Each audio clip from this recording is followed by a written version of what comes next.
Hello student, আজ আমরা করব হচ্ছে পরমাণু গঠনের সেকেন্ড পার্টটা, যেখানে আমাদের শুরু হচ্ছে তেজস্ক্রিয়তা দিয়ে। তা প্রথমে বলছে তেজস্ক্রিয়তা জিনিসটা কি।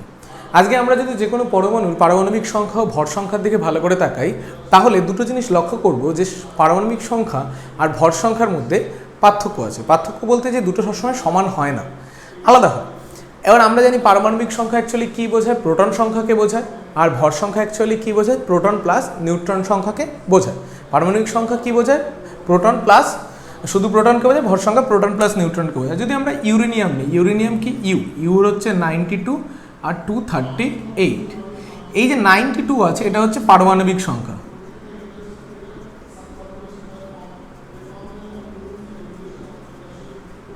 বা অনেক সময় বলা হয়ে থাকে কি প্রোটন সংখ্যা। এটা কি, এটা হচ্ছে ভর সংখ্যা। ভর সংখ্যা কাকে বলে, বলছে প্রোটন সংখ্যা প্লাস নিউট্রন সংখ্যা। তাহলে আমার এই ভর সংখ্যা তৈরি হচ্ছে কি দিয়ে, প্রোটন সংখ্যা প্লাস নিউট্রন সংখ্যা দিয়ে, আর পারমাণবিক সংখ্যা হচ্ছে প্রোটন সংখ্যা দিয়ে।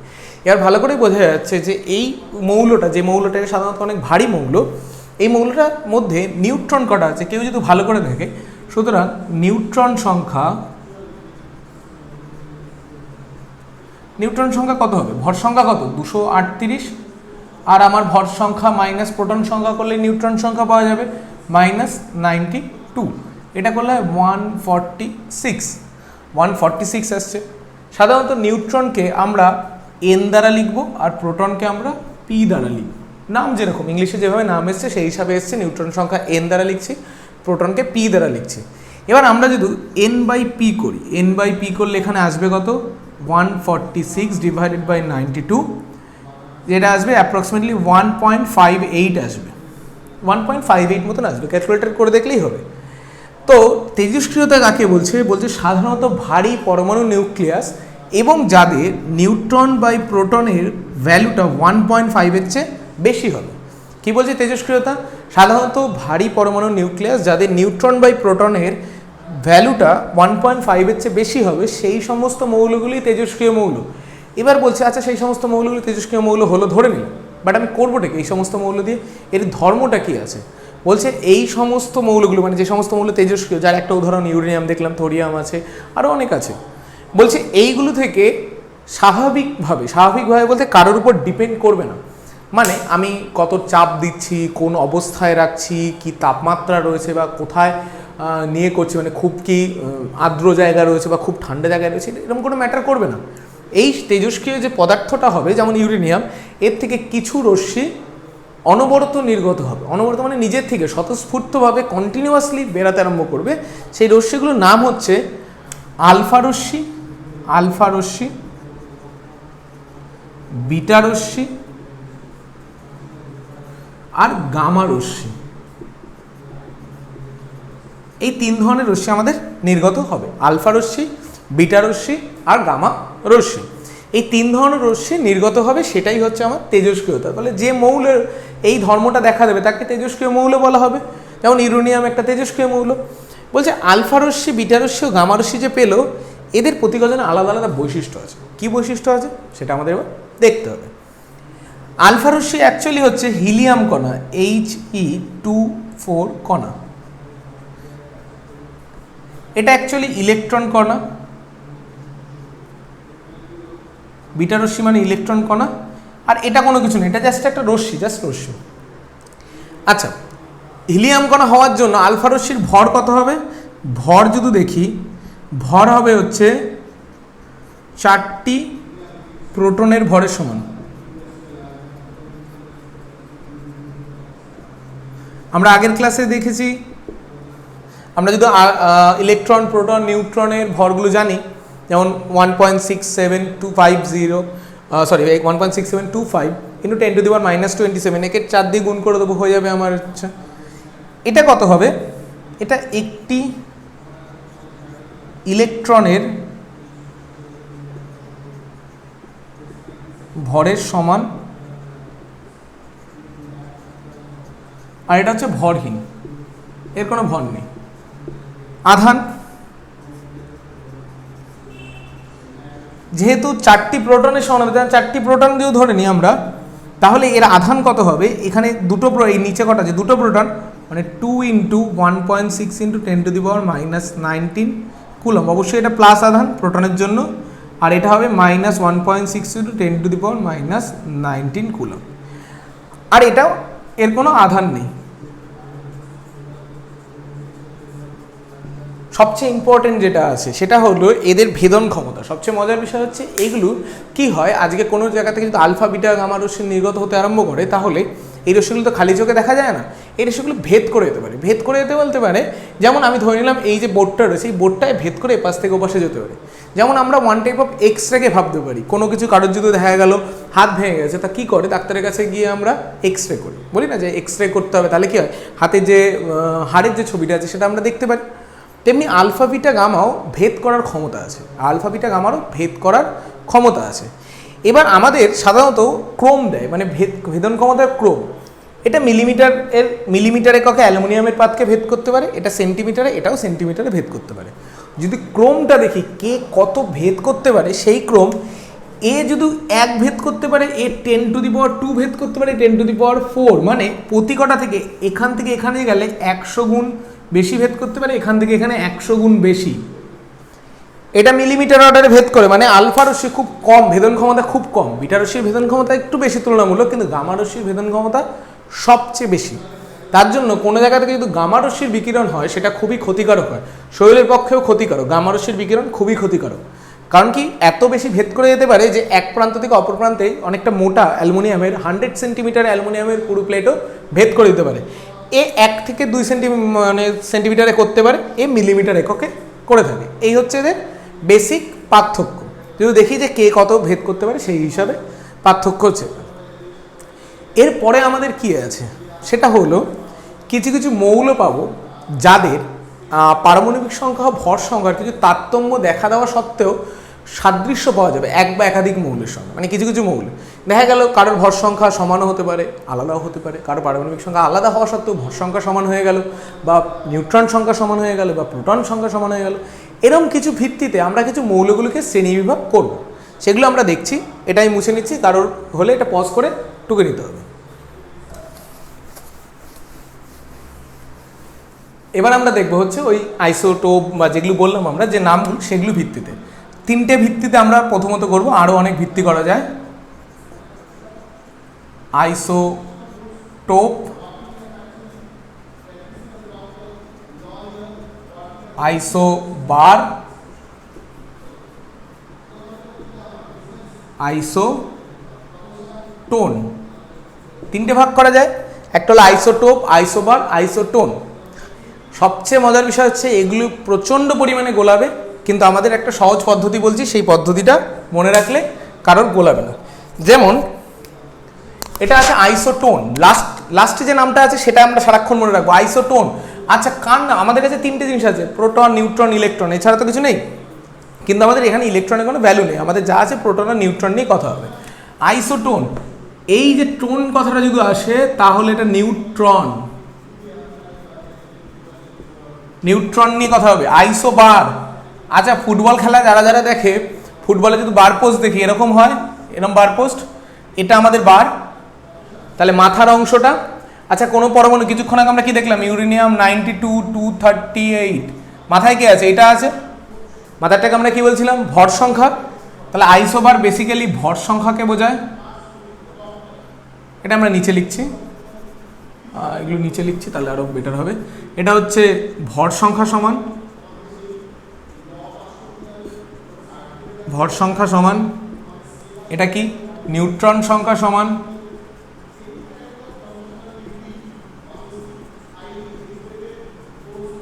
কি হচ্ছে আইসোবার, বার কথাটা আসছে তো ভর সংখ্যা সমান আসছে মাথায় যেটা আছে। আইসোটোন, টোন মানে নিউট্রন, নিউট্রন রয়েছে, ঠিক আছে। আর টোপ, লাস্টে প আছে, প এর জন্য আমার প্রোটন, এখানে কি হবে? প্রোটন সংখ্যা সমান, প্রোটন সংখ্যা সমান। এবার মাথায় রাখতে হবে প্রোটন একমাত্র নিজস্ব মৌলের, মানে যে মৌলটা নিয়ে আমরা চালু করবো তারই সমান হতে পারে, আর কোনো মৌলের প্রোটন সমান হবে না কোনোদিনও। এই দুটো আইসোবার ও আইসোটোন হচ্ছে দুটো ভিন্ন ভিন্ন মৌল নিয়ে আলোচনা করতে হবে, কিন্তু আইসোটোপের ক্ষেত্রে একটা মৌলই থাকবে। যেমন হাইড্রোজেনের 3টে হয়, H11। আচ্ছা, এই 1টা আমি ডান দিকেও লিখতে পারতাম, বা দিকেও লেখা যায়, কোনো অসুবিধা নেই। 238 আমি এখানেও লিখতে পারতাম, H12 H13। বা কারোর যদি এটা না পছন্দ হয়, কারোর যদি মনে হয় ক্লোরিন দিয়ে লিখবে, ক্লোরিন 1735 আর ক্লোরিন 1737। তাহলে কি হচ্ছে, প্রতিকজনের প্রোটন। আচ্ছা, প্রোটন সংখ্যা কোনটা? এটা প্রোটন সংখ্যা, এই যে প্রোটন সংখ্যা সমান হচ্ছে তো, প্রোটন সংখ্যা সমান হচ্ছে, কিন্তু কি হচ্ছে, আলাদা আলাদা ভর সংখ্যা 1 আছে, 2 আছে, 3 আছে, আলাদা আলাদা ভর সংখ্যা। তাহলে একই পারমাণবিক মৌলের প্রোটন সংখ্যা সমান কিন্তু ভিন্ন ভর সংখ্যা বিশিষ্ট মৌলগুলোকে কি বলবো? আইসোটোপ বলবো। এখানে কি হচ্ছে, ক্লোরিন 17 রয়েছে, মানে প্রোটন সংখ্যা সমান রয়েছে, কিন্তু 35 আর 37 আলাদা জিনিস, তো আলাদা হয়ে গেল। এখানে যদি আমি লিখি K1940 Ca1940, আচ্ছা এই 19 না, সরি এটা 20 হবে, 2040। তাহলে এখানে প্রোটন সংখ্যা কি হচ্ছে 19, এখানে প্রোটন সংখ্যা 20, প্রোটন সংখ্যা আলাদা, কিন্তু এখানে 40 আর এটাও 40, দুটোই 40 রয়েছে। আচ্ছা, তাহলে যদি ভর সংখ্যা সমান হলো, তাহলে কে আর সি এ হচ্ছে আমার ভর সংখ্যা সমান হওয়ার জন্য এরা পরস্পরের আইসোবার হবে। আর এর ক্ষেত্রে যদি দেখি সিলিকন, ফসফরাস, আচ্ছা এখানে মজার বিষয় হচ্ছে এখানে কিন্তু দুটোই আলাদা, একজন 14, একজন 15, একজন 30, একজন 31, কিন্তু নিউট্রন সংখ্যা কত? সিলিকন এর নিউট্রন সংখ্যা কত হবে? উপরেরটা ভর সংখ্যা থেকে প্রোটন সংখ্যা বাদ দিলে আমার নিউট্রন সংখ্যা পাই, 30 - 14 কত হলো? 16। আচ্ছা, পি এর নিউট্রন সংখ্যা কত হবে?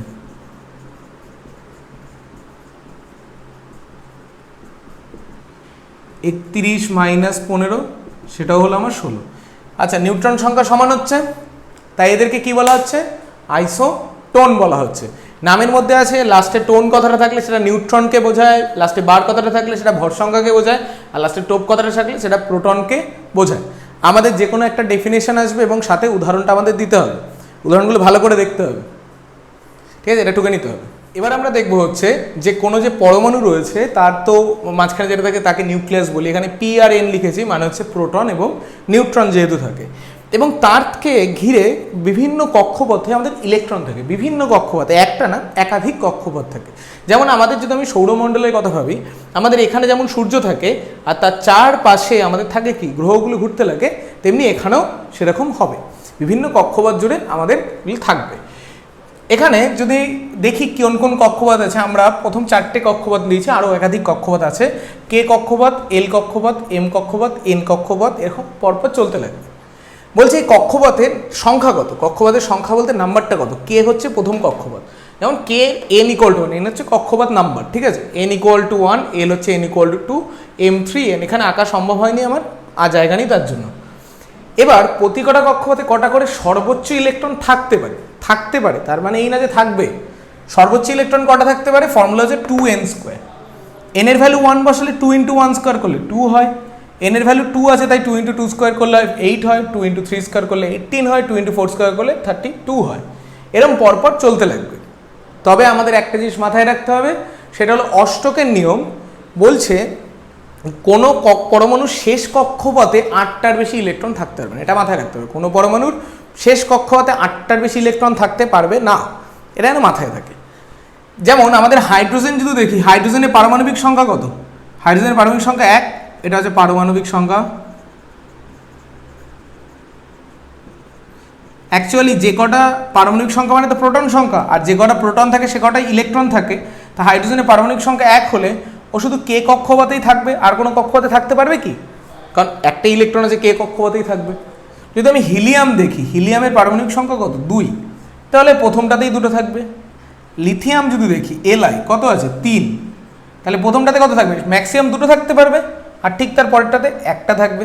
আচ্ছা, এই করতে করতে আমরা যদি আরও এগিয়ে যাই, আমরা যদি অক্সিজেনকে দেখি, অক্সিজেনের হচ্ছে 8 আছে, কত থাকে? প্রথমটাতে দুটো থাকবে, পরেরটাতে 6টা থাকবে। আমরা যদি আরও এগিয়ে যাই, সোডিয়ামে যাই, Na কত আছে? সোডিয়ামের আছে হলো 11, কত থাকবে? প্রথমটাতে দুটো থাকবে, কে কক্ষপথে ম্যাক্সিমাম দুটো থাকতে পারে, পরের কক্ষপথে কটা থাকতে পারে? 8টা। আচ্ছা 2 আর 8 করলে কত হয়? 10 হয়। এখন আমার কাছে 1 বেঁচে আছে, তাহলে থাকবে হচ্ছে 1। এইভাবে আমরা যত এগাতে যাব, যত এগাবো, যদি আমরা আর্গন দেখি হচ্ছে আমার 18, 18 কত থাকবে? 18কে কীভাবে বিভাজিত করবো? প্রথম কক্ষপথে কটা থাকবে? দুটো, পরের কক্ষপথে কত? 8টা, তাহলে কটা হলো? 2 আর 8 10, এখন 8টা বেঁচে আছে, তাহলে থার্ড কক্ষপথে কত থাকবে? 8টা। কিন্তু আমরা যদি আরও এগাই, কেতে যাই, কে কত? 19, কত থাকবে? 2 8, আর এখানে কত থাকবে? 9 থাকবে, তাই তো? কারণ কি 2 আর 8 10 হয়, আর একে 9 করলে 9 হয়। এবার যেটা বলেছিলাম অষ্টকের সূত্র কি বলছে? সর্ববহিস্থ কক্ষপথে 8টার বেশি ইলেকট্রন থাকতে হবে না। আচ্ছা আমার আর্গনের ক্ষেত্রে সর্বস্থ কক্ষপথে 8টা ইলেকট্রন, কোনো অসুবিধা নেই, কিন্তু কে এর ক্ষেত্রে কটা ইলেকট্রন? 9টা। এটা তো সম্ভব না। তার জন্য আমাকে কি করতে হবে? কারণ কি অষ্টক যেহেতু বলে গেছিল সর্বশেষ কক্ষপথে 8টার বেশি ইলেকট্রন থাকতে পারবে না, তার জন্য আমাকে এটা করতে হবে কি 8টা ইলেকট্রন একে দিতে হবে, আর ঠিক তারপরের কক্ষপথে 1টা ইলেকট্রন দিতে হবে। যদিও এই কক্ষপথটা 18টা ইলেকট্রন ধরার ক্ষমতা রাখতো, কিন্তু ও যেহেতু সর্বশেষ কক্ষপথ হয়ে যাচ্ছিল, তার জন্য এখানে 8টার বেশি ইলেকট্রন ধরতে পারবে না।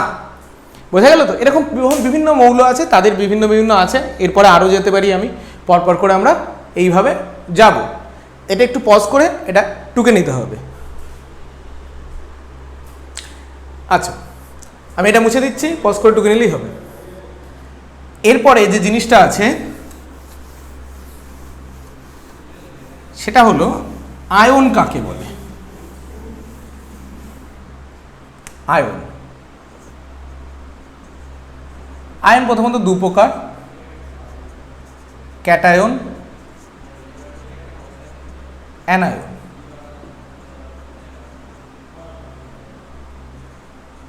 Cation basically positive charge, anion basically negative charge. কীরকম জিনিস? আয়ন বলছে কোনো পরমাণুর সর্ববহিস্থ কক্ষপথে থাকা এক বা একাধিক ইলেকট্রনের যদি আদান প্রদান ঘটে, মানে আজকে যদি আমরা সোডিয়াম দেখি, সোডিয়াম আমার যেহেতু এখানে আঁকা আছে, সোডিয়াম আঁকতে আমার সুবিধা হবে। সোডিয়াম কি আছে? সোডিয়ামের 11খানা থাকে, তাই তো? এনে 11টা, মানে প্রথম দুটো 2খানা থাকে, পরেরটাতে 8টা থাকে, 3টে 4টে 5টা 6টা 7টা 8টা, 1টা 2টো 3টে 4টে 5টা 7টা, আর শেষ কক্ষপথে 1টা ইলেকট্রন থাকে। সবাই চায় হচ্ছে নিকটবর্তী নিষ্ক্রিয় মৌলকে পেতে। নিকটবর্তী নিষ্ক্রিয় মৌল বলতে যার সর্বস্থ কক্ষপথে 8টা করে ইলেকট্রন থাকবে, সবাই এটা চায়। কারণ কি নিষ্ক্রিয় মৌলগুলো সুস্থিত হয়। তাহলে সোডিয়াম কি চাইবে? এটা যদি সোডিয়ামের পরমাণু হয় তাহলে সোডিয়াম চাইবে এই ইলেকট্রনটা বাইরে বের করে দিতে। বাইরে বের করে দিতে, বাইরে বের করে দিলে এই লাস্টের কক্ষপথের অস্তিত্ব আর থাকবে না, তখন আগের কক্ষপথে কটা ইলেকট্রন হয়ে যাবে? 8টা ইলেকট্রন হয়ে যাবে। তাহলে এইভাবে সর্বশেষ কক্ষপথে এক বা একাধিক ইলেকট্রন গ্রহণ বা বর্জনের মাধ্যমে কোনো পরমাণু আয়নে পরিণত হয়। এবার আয়ন কি হয়? ধনাত্মক আয়ন, ঋণাত্মক আয়ন। সোডিয়ামে কি হবে? যেহেতু 1টা ইলেকট্রন বেরিয়ে যাবে, সোডিয়ামে যদি 1টা ইলেকট্রন বেরিয়ে যায়, আচ্ছা তার আগে আমরা এটুকু জানি তো পরমাণুতে যে কটি প্রোটন থাকে সে কটি ইলেকট্রন থাকে। তাহলে প্রোটন পজিটিভ ধর্মী, ইলেকট্রন নেগেটিভ ধর্মী, তার জন্যই তো পরমাণু নিস্তরিত হচ্ছে। এবার 1টা ইলেকট্রন চলে গেছে, তাহলে কি হবে? আগে 11টা প্রোটন ছিল, 11টা ইলেকট্রন ছিল, এখন 10টা ইলেকট্রন আছে, 11টা প্রোটন আছে। 10টা ইলেকট্রন 10টা প্রোটনকে নিউট্রাল করে দেবে, মানে কি একেবারে যেহেতু চার্জ মানে আধান সমান কিন্তু বিপরীতমুখী হয়, তো কেটে দেবে, কিন্তু একখানা প্রোটন এখনো থেকে যাবে। তার জন্য এটা কিসে পরিণত হবে? এনে পরিণত হবে, এনে প্লাসে পরিণত হবে। এনে কিসে পরিণত হবে? এনে প্লাসে। তাহলে এটা হচ্ছে আমার ক্যাটায়ন, যেমন এনে প্লাস। ওকে, কিন্তু অ্যানায়ন কি হয়? যদি এক ইলেকট্রন গ্রহণ করে, যেমন ক্লোরিনের ক্ষেত্রে যদি দেখি Cl- হয়। ক্লোরিনে যেহেতু 17 থাকে, সর্বশেষ কক্ষপথে 7টা ইলেকট্রন থাকে, তা ও অষ্টক পূর্ণর জন্য কি চাইবে? একটা ইলেকট্রন গ্রহণ করতে চাইবে। তো এই একটা ইলেকট্রন গ্রহণ করার জন্য একাধিক ইলেকট্রন মানে একটা ইলেকট্রনের যে চার্জটা হবে সেটা শো করতে আরম্ভ করবে, সেটা হচ্ছে নেগেটিভ চার্জ। এই হচ্ছে আমার আয়ন।